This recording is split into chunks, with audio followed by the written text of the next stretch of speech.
الشيطان الرجيم وقد قال الله تبارك وتعالى في القرآن المجيد والفرقان الحميد لقد نصركم الله ببدر وأنتم أذلة وقال رسول الله صلى الله تعالى عليه وسلم كل أمتي يدخلون الجنة إلا من أبى قالوا من يأبى يا رسول الله قال من أطاعني دخل الجنة ومن عصاني فقد أبى أو كما قال عليه الصلاة والسلام. میرے انتہائی قابل صد احترام بزرگوں، بھائی اور دوستوں، اللہ جل جلالہ کی ذات نے مجھے اور آپ کو اسلام کی دولت سے مالا مال فرمایا. مسلمان ہونا یہ بڑی بات ہے، مسلمان ہونا یہ بڑی بات ہے. مسلمان ہونا، اسلام والا ہونا یہ بڑی بات ہے.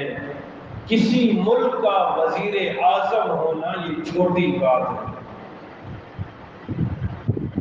تو اللہ جل جلالہ کی ذات نے اسلام جیسی مال و دولت سے مجھے اور آپ کو نوازا ہے. یہ اسلام کیا چیز ہے، اس پر کیا قربانیاں ہیں مسلمانوں کی، صحابہ کی، حضور صلی اللہ علیہ وسلم کی.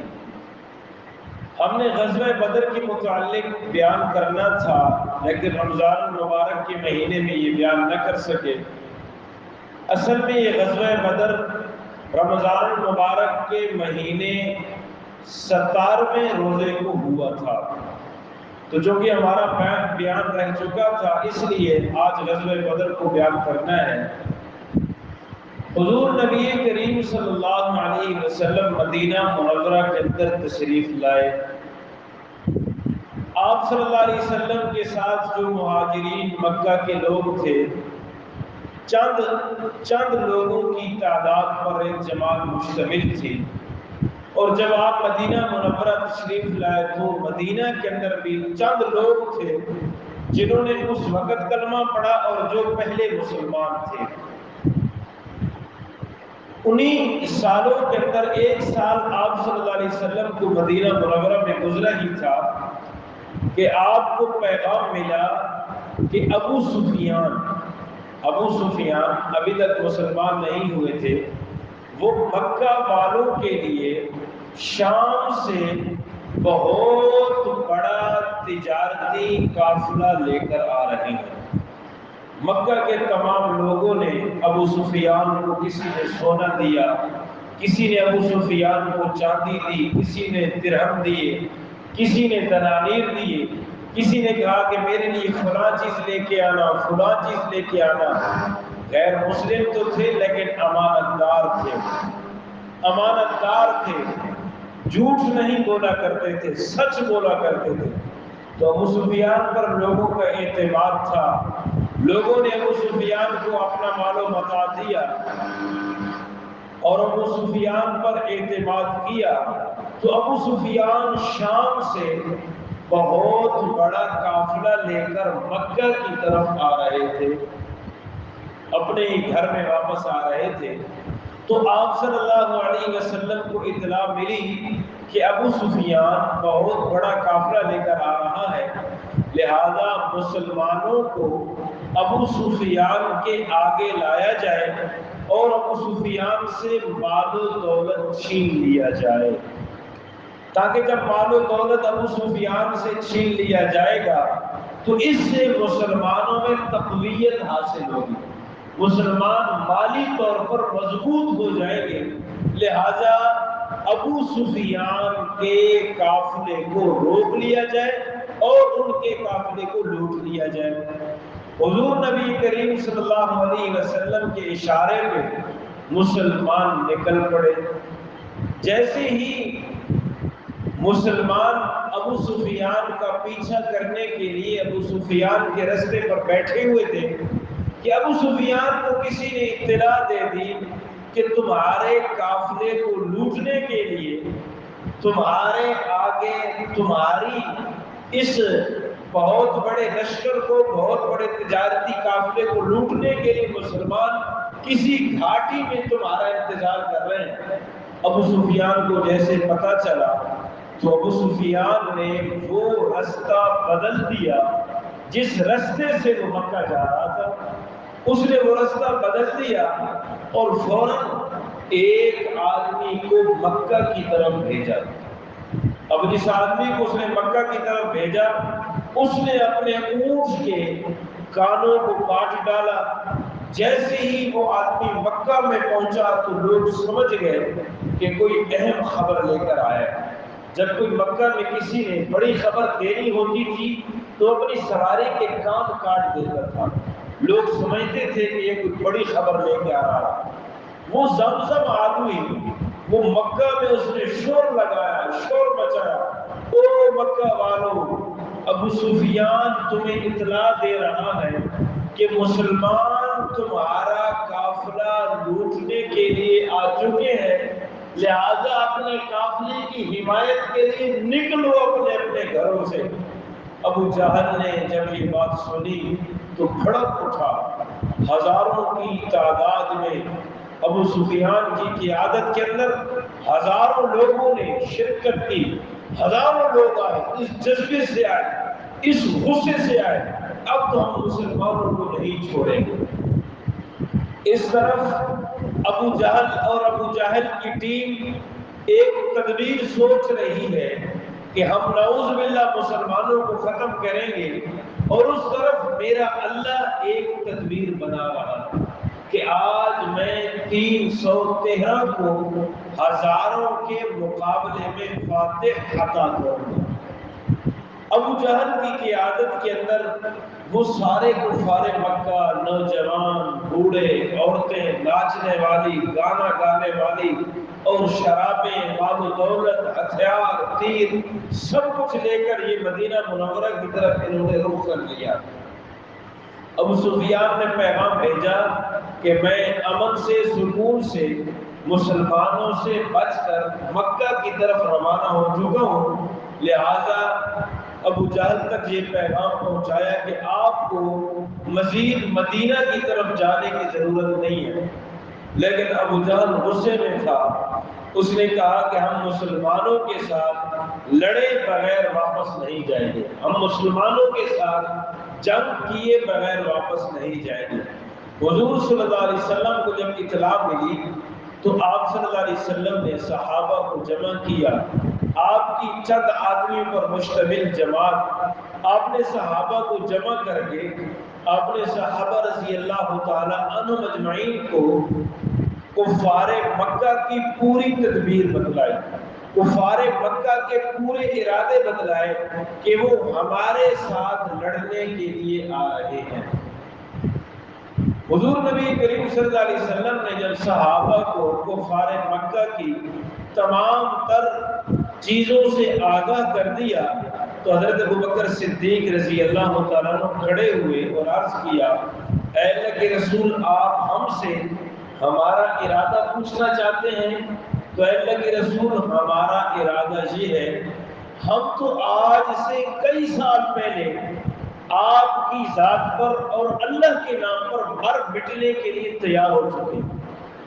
اے اللہ کے رسول، آپ اگر ہماری رائے لینا چاہتے ہیں تو اے اللہ کے رسول، ہم تو آپ کے نام پر اور اللہ جل جلالہ کی ذات اقدس پر مر مٹنے کے لیے تیار ہیں، آپ جیسے حکم کریں ہم تیار ہیں۔ حضرت عمر رضی اللہ تعالیٰ عنہ اٹھے اور انہوں نے بھی یہی کہا کہ اے اللہ کے رسول، میری تلوار کو تو زنگ لگ چکا ہے، اے اللہ کے رسول میں تو اس انتظار میں تھا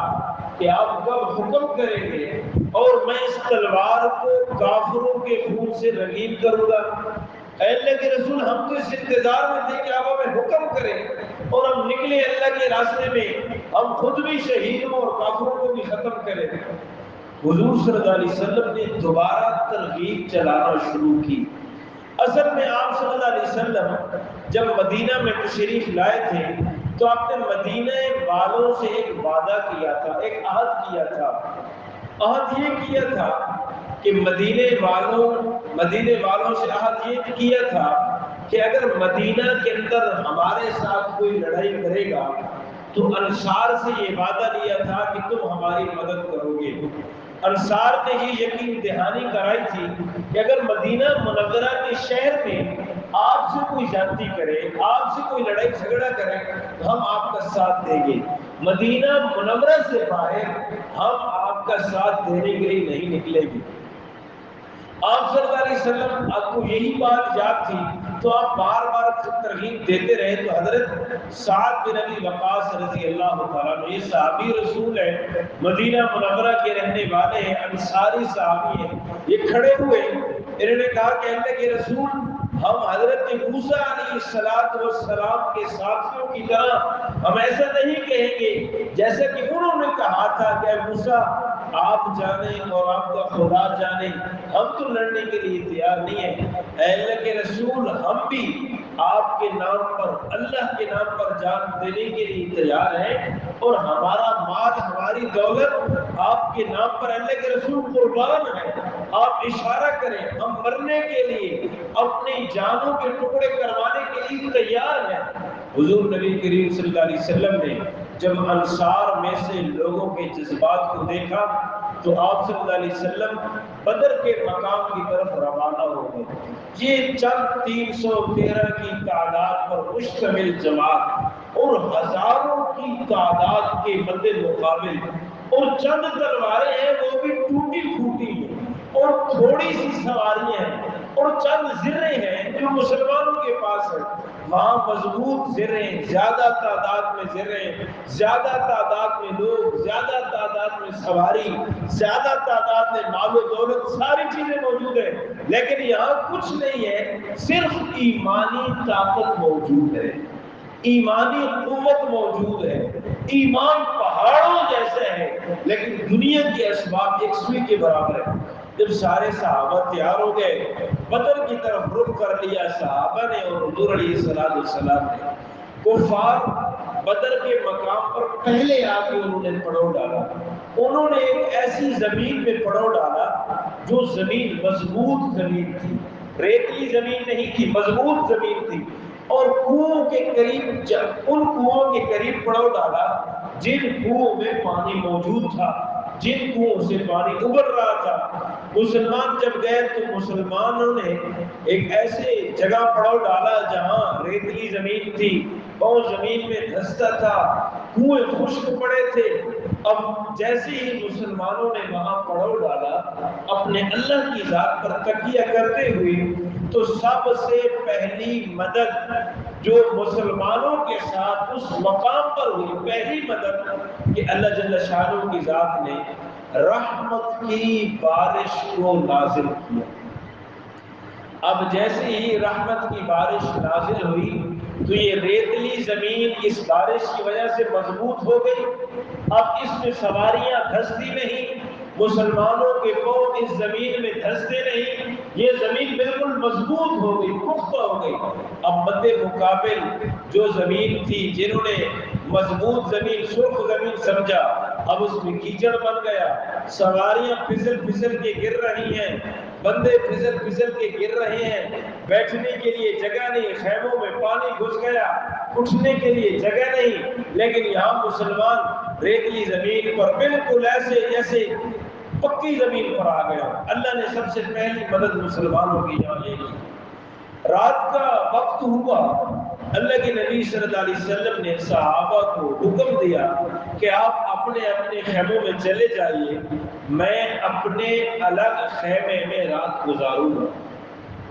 حضور نبی کریم صلی اللہ علیہ وسلم نے خیمے پر اپنا ایک پہرے دار مقرر کر دیا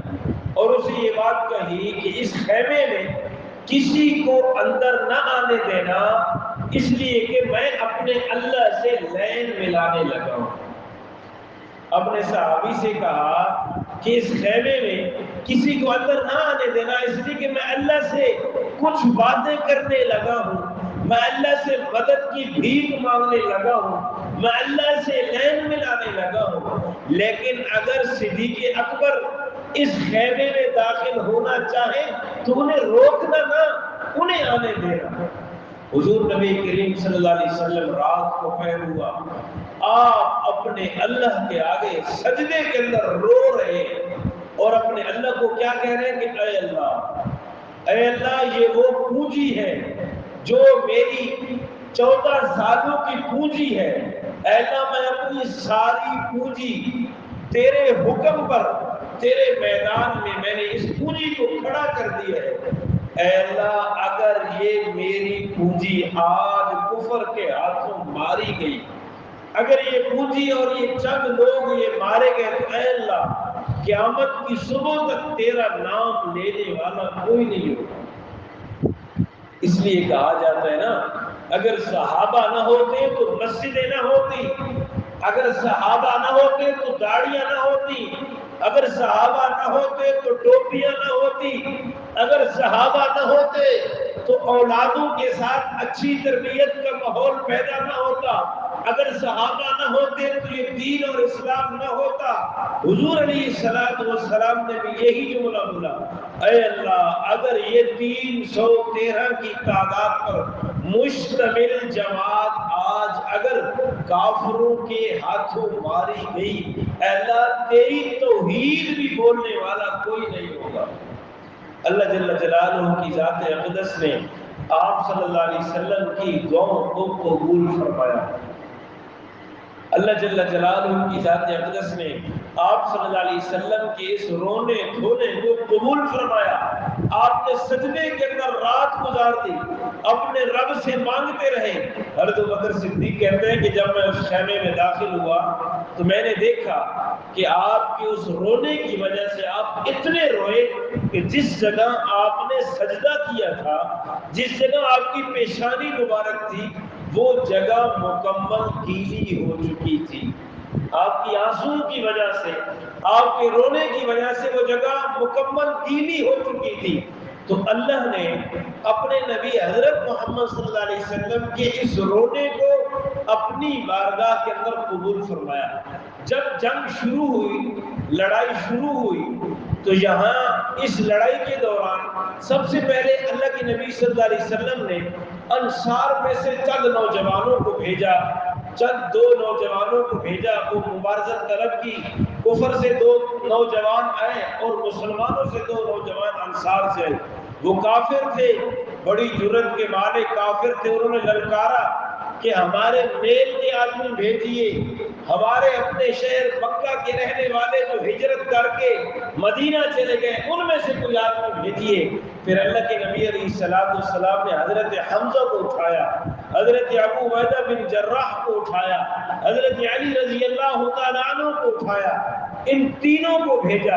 اللہ نے حضرت حمزہ کو بھی فتح دی، حضرت علی کو بھی فتح دی۔ حضرت ابو عبیدہ بن جراح رضی اللہ تعالیٰ عنہ بوڑھے صحابی تھے، لیکن یہ بھی میدان سے پیچھے نہ ہٹے۔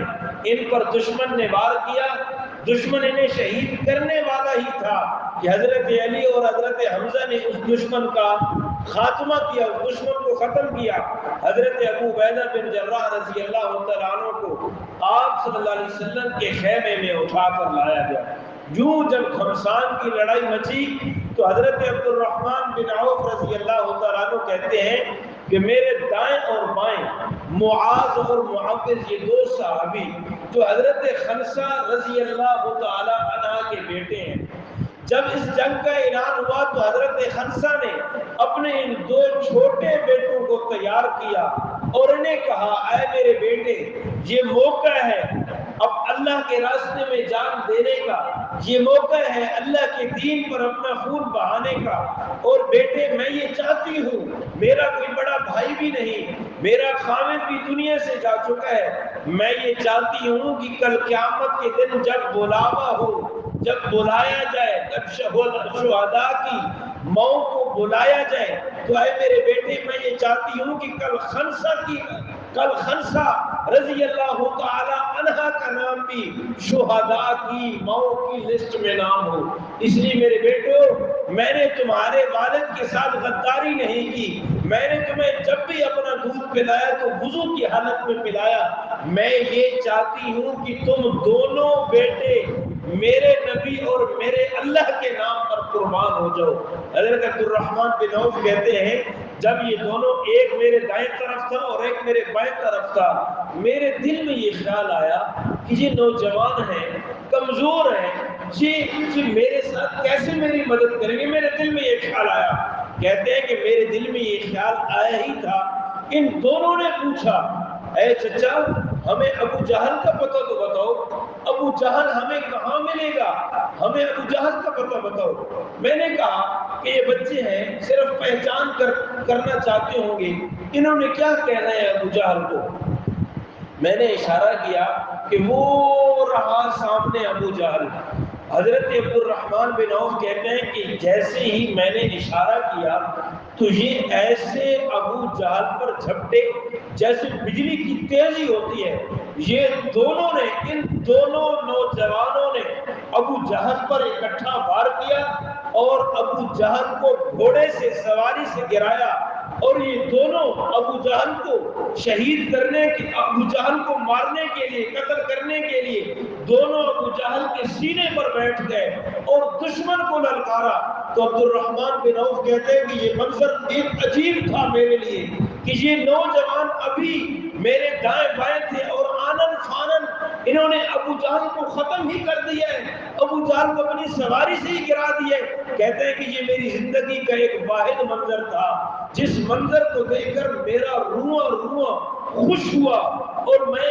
اس منظر کو دیکھ کر اپنے دل کو کہہ رہا تھا کہ ایسی جماعت کو کون مغلوب کر سکتا ہے، ایسی جماعت کو کون ہرا سکتا ہے جس کے معصوم بچے بھی لڑنے کے لیے اور جان دینے کے لیے آگے آگے ہوں، پیش ہوں۔ تو وہ موقع تھا جس موقع پر حضرت معاذ اور حضرت معوذ رضی اللہ تعالی عنہما نے، ان دونوں نے ابو جہل پر وار کیا۔ اسی دوران امیہ بن خلف یہ حضور علیہ السلام کے قریب آیا تو آپ صلی اللہ علیہ وسلم نے صرف اپنی چھڑی کا یوں وار کیا تو امیہ بن خلف کی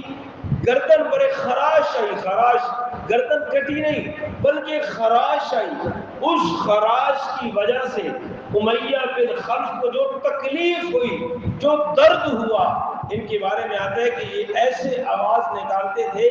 جیسے ایک گدھے کی آواز ہوتی ہے۔ یہ سارے جیسے ہی کفر کے لشکر میں گئے، کفار کے لشکر کے میں گئے تو سب نے تانا دیا،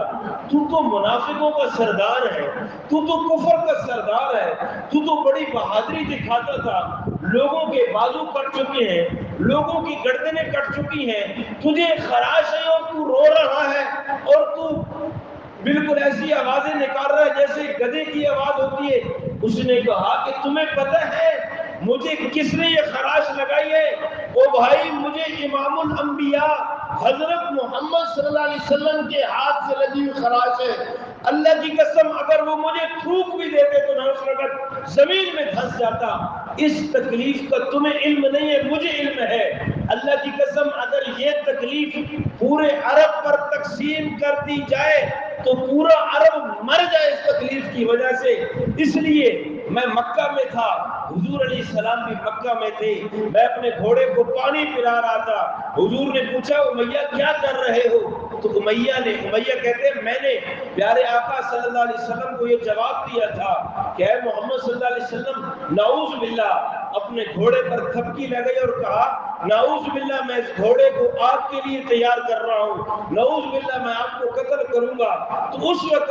حضرت محمد صلی اللہ علیہ وسلم نے مجھے یہ کہا تھا امیہ اپنی تیاری کر کے آنا، میں محمد تجھے قتل کروں گا۔ تو جیسے ہی امیہ کو یہ الفاظ آپ صلی اللہ علیہ وسلم نے کہے تو امیہ روتا ہوا گھر میں داخل ہوا، ایسا رویا پورا محلہ جمع ہو گیا۔ کہا کہ کیا ہوا، کیوں روتے ہو؟ کہا کہ مجھے ساری کائنات کے دولے نے، اللہ جل شانہ کی ذات کے لاڈلے نبی نے میرے قتل کی خبر دے دی ہے۔ دیکھو اندازہ لگو کہ کافر ہے، منافقوں کا سردار ہے، لیکن پیارے آقا کے فرمان پر کتنا مضبوط یقین ہے، حضرت محمد صلی اللہ علیہ وسلم کے فرمان پر کتنا مضبوط یقین ہے۔ کیا کہتے ہیں کہ مجھے حضرت محمد صلی اللہ علیہ وسلم نے میرے قتل کی خبر دی ہے، اللہ کی قسم زمین اور آسمان تو اپنی جگہ چھوڑ سکتے ہیں، لیکن پیارے آقا کا زبان سے نکلا ہوا کلمہ جھوٹا نہیں ہو سکتا۔ پھر یہی امیہ بن خلف اسی خراش کی وجہ سے مر گیا۔ یہ گھمسان کی لڑائی مچی ہوئی تھی کہ اللہ جل جلالہ کی ذات نے کفر کے پاؤں کو اکھیڑ دیا۔ وَلَقَدْ نَصَرَكُمُ اللَّهُ بِبَدْرٍ وَأَنْتُمْ أَذِلَّةٌ، اللہ کہہ رہے ہیں البتہ تحقیق ہم نے بدر کے مقام پہ مسلمانوں کی، ایمان والوں کی مدد کی۔ وَأَنْتُمْ أَذِلَّةٌ، اے مسلمان والو، اے ایمان والو، تمہاری تو حالت بڑی کمزور تھی، لیکن تمہاری ایمانی قوت اتنی تھی، تمہاری ایمانی غیرت اتنی تھی، تمہارا ایمانی جذبہ اتنا تھا کہ تم نے اپنا سب کچھ جب اللہ کی بارگاہ میں نشاور کیا، سب کچھ جب تم نے اللہ کی بارگاہ میں رکھا، پھر اللہ نے بھی 1000 نہیں 5000 کی تعداد پر مشتمل فرشتوں کی جماعت کو مسلمانوں کی مدد کے لیے بھیجا۔ پھر اللہ نے اس غزوے کو مسلمانوں کے لیے فاتح کے نام پر دیا، اور اس غزوے کے اندر اللہ جل جلالہ کی ذات نے مسلمانوں کو ایسی فتح دی کہ بڑے بڑے کافر بھی مارے گئے، بڑے بڑے کافر قیدی بھی بنے۔ اللہ جل شانہ کی ذات نے مسلمانوں کے اس غزوے میں بڑا مال غنیمت بھی دیا۔ اللہ جل شانہ کی ذات نے یہ پہلی لڑائی غزوہ بدر، جب مسلمانوں نے اپنا سب کچھ اللہ کے نام پر، اللہ کے دین پر اپنا سب کچھ سامنے رکھا، پھر اللہ کی مدد آئی۔ اب مسلمان، میں اور آپ سارے مل کے فلسطین کے لیے دعا کرتے ہیں، صرف دعاؤں پہ کام رکھا ہوا ہے۔ اللہ کی قسم ہمارے حکمرانوں کو چاہیے تھا، ہمارے جرنیلوں کو چاہیے تھا، اللہ نے جتنی صلاحیت دی ہوئی تھی یہ صلاحیت سامنے رکھتے، پھر کہتے کہ او مولوی، او پیر صاحب اب دعا کر، صلاحیت نہیں رکھنی، جان سامنے نہیں پیش کرنی، مال و دولت نہیں دینا، اسرائیل کی چیزوں کا بائیکاٹ نہیں کرنا، اور یہ کہنا کہ اے اللہ مدد کر، ایسا نہیں چلے گا۔ یا ایھا الذین آمنوا ان تطیعوا فریقا من الذین اوتوا الکتاب یردوکم بعد ایمانکم کافرین، اللہ کہہ رہے ہیں اے ایمان والو، اگر تم کفر کی، یہود کی کسی ایک بات کو بھی مانو گے تو یردوکم بعد ایمانکم کافرین، وہ تمہیں تمہارے ایمان کے بعد کفر کی طرف تمہیں لوٹا دیں گے۔ تو اللہ کی قسم آج فکر کی بات ہے،